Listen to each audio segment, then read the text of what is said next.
সমবায় সমিতি নির্বাচন আগামী 23 তারিখ 25 সাল। আমি এখানে প্রার্থী হয়েছি সভাপতি। আমার এই বিআরডিবির সম্মানিত যারা সমবায় আছেন, আমি তাদেরই একজন সমবায় সদস্য।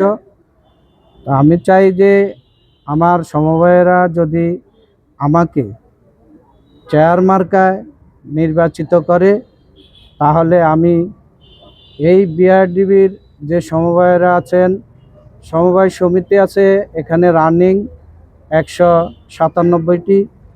তো এদের কার্যক্রম যেমন এরা ঋণ নিচ্ছে এবং সমবায়রা ঋণ পরিশোধ ঠিক মতন করছে না, এবং সমবায়রা অনেকে আইসা ঋণ নিতে পারছে না। আমাদের এখানে অনেক সমস্যা আছে যেটা হেল্ড আপ হয়ে রয়েছে। আমি সেগুলা পুনরায় চালু করার ব্যবস্থা করব। আর আমার সমবায়েরা এখানে অফিসে আইসা বিভিন্নভাবে হয়রানি হয়, সেটাও যেন না হয়, আমি সেগুলো নিশ্চিত করব। আর সমবায়দের জন্য আমি সার্বক্ষণিক আমি চেষ্টা করব তাদের পাশে থাকার জন্য, এবং ভবিষ্যতে এই সমবায়েরা যেন আরও পরিসরে সরকার থেকে যে অনুদান আসে সমবায়েরা যেন পুঙ্খানুপুঙ্খানুভাবে বন্টন করে তারা নিতে পারে, সেই চেষ্টা করব। সার্বিক কথা হলো আমি সমবায়ের পাশে আছি এবং থাকব। আপনাদের মাধ্যমে আমি আমার সমবায়দেরকে জানিয়ে দিতে চাই যে আমার মার্কা চেয়ার। আগামী 23 তারিখ আমাকে চেয়ার মার্কায় ভোট দেয়, সেজন্য আমি ওনাদের কাছে আমার সালাম পৌঁছে দিচ্ছি আপনাদের মাধ্যমে। আমাকে সবাই দোয়া করবেন। আগামী 23শে ডিসেম্বর সমবায় সমিতির নির্বাচন। আশা করব এই সমবায়কে ফরিদগঞ্জে আরও আধুনিক করার জন্য যারা সমিতির অন্তর্ভুক্ত আছেন চেষ্টা করব এই সমিতিটাকে আরও ডেভেলপ করার জন্য। আমার পূর্বে আমার চাচা অনেক গণ্যমান্য ব্যক্তিরা এটার প্রতিনিধি করছিল।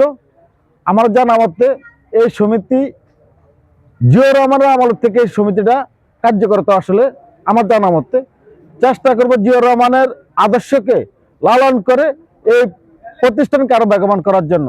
সবাই আমার জন্য দোয়া করবেন। আমার মার্কা হলো ছাতা, সবাই আমার ছাতা মার্কায় ভোট দেবেন এবং দোয়া চাচ্ছি। আসসালামু আলাইকুম। সভাপতি পদে 2 জন রয়েছে, আপনারা হলে 2 জন, সেই 2 জন প্রার্থী। আমরা নির্বাচনের ক্ষেত্রে প্রথম থেকেই আমরা আমাদের যে আইন বিধি, সমবায় আইন বিধি অনুযায়ী আমাদের এই নির্বাচনটা পরিচালিত হয়।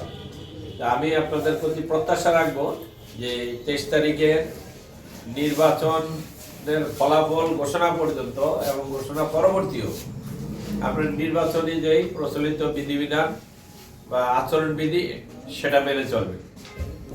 আর নির্বাচনের প্রচারণার ক্ষেত্রে আপনারা এটা ওই দেশের যে প্রচলিত নির্বাচনের যে আছে, যেভাবে ব্যানার ফেস্টুনের নির্বাচন কমিশনের নির্দেশনায় এর বাইরে কিছুই করা যাবে না।